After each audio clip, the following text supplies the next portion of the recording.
You can apply to jobs that require a lot more years of experience than you actually have.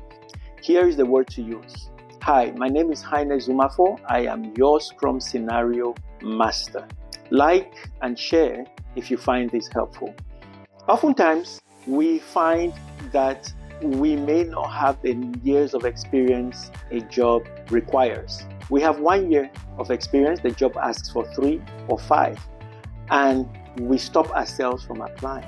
I'm here to encourage you and tell you it is okay to apply, but you have to phrase your words correctly to qualify and also set the right expectation. So a job may ask for 5 years experience and you have only 1. When you apply, your cover letter may state or should state, I have 5 years equivalent years of experience. Or rather, your cover letter should state, I have 5 years worth of experience.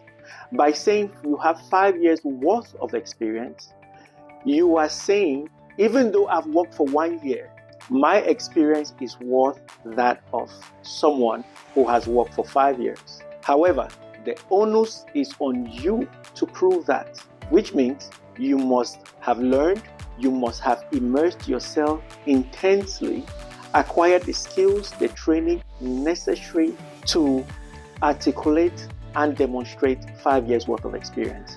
If you're a Scrum Master, for example, with no experience or little experience, and you want to apply for the job that requires 5 years experience or 3 years experience, you need to know what someone with 5 years experience should know. You need to know what someone with 3 years experience should have done in the role.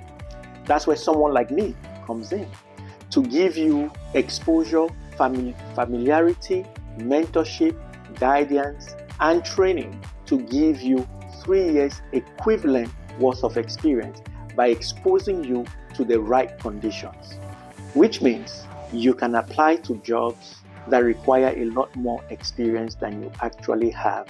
You have to use the word equivalent, and you must be able and ready and comfortable expressing how your experience matches up to someone with the years of experience they're asking for. If you have any questions, feel free to ask, send a message, use the comments, and I'll be very happy to help if I can.